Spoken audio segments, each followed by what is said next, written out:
Hello, I'm Tom Moore from the Bartitsu Lab. In this particular video, we're going to look at one of the punches from a chap called Edmun Price. Edmun Price writing his boxing manual in the latter part of the 1800s, and his boxing and wrestling for self-defense was just that, using ring sport methodology with a street smart nous. And so I really like Edmun Price's guide. It's a bit like Colonel Monster's work in that it is devoted to street self-defense. A lot of people refer to boxing as the noble art of self-defense, but a lot of what is taught and what is in the manuals is just academic ring boxing. What you see in things like Edmun Price is someone approaching it for specifically self-defense and not just training for the sport, which is very interesting. And he's got lots of blows, and in many ways, Edmun Price's boxing is very, very standard, apart from a couple of things.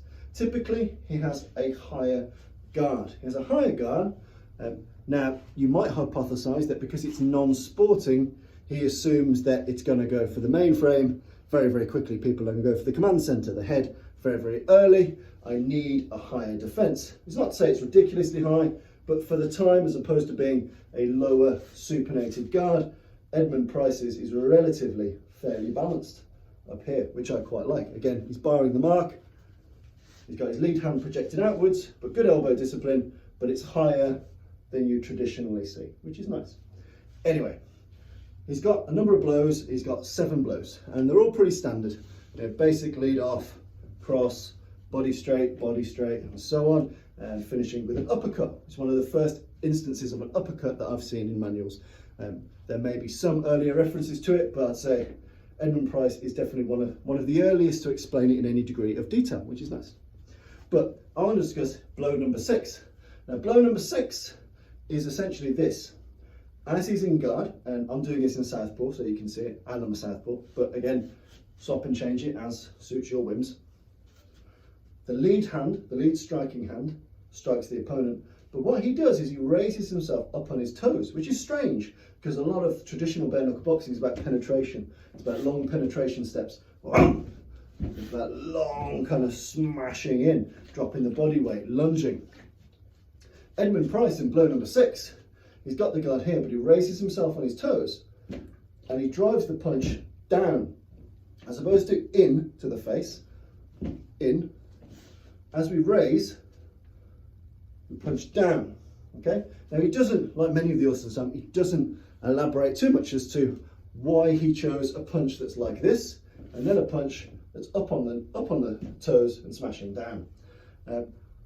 One thing I find quite interesting in playing with this and experimenting with it, and it is a big experimentation, it is my view, is that the nature of the shot changes from a piston style blow into almost a hammering style blow. So there's a dropping, if you imagine, it's the difference between thrust and hammer.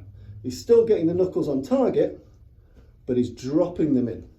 And if I'm standing up on my toes, I can get that right into the center of the face, nice and lovely, into the nose, onto the jaw. I can potentially bypass tighter guards. So again, it comes at an orthodox angle. People expect this kind of disciplined thrust. What they don't expect is that hammering style blow.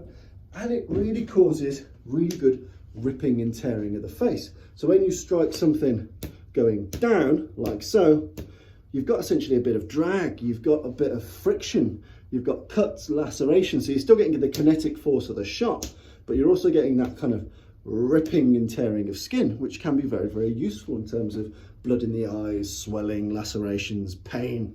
So Edmun Price's blow number 6, you go up on your toes, and you drop it in my hypothesized version, up on your toes, and we drop it like a hammer, as opposed to a thrust.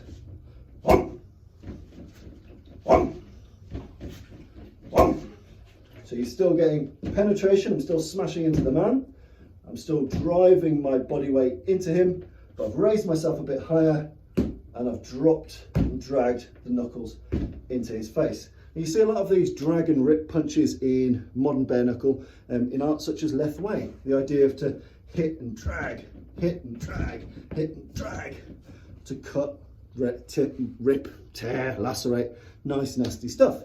Potentially also what Edmun Price was getting at his blow number 6. So a high Edmun Price guard, raise yourself up, extend the hand over, drop it down viciously. Don't thrust in, thrust down as your body compresses in. Straight from there. I really like it. I find it really interesting. Works for me as a taller, rangier guy.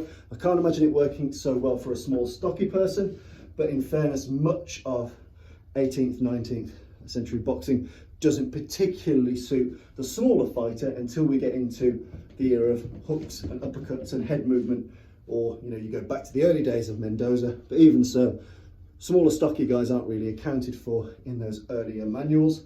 But longer people, up on the toes, drop that down, smash it into the face. Edmun Price's blow number 6, from my interpretation of it, something fun to play with, something a bit interesting, a little bit more of an overlooked or underlooked manual. So make sure you check out Edmun Price, give it a play, see how it feels for you.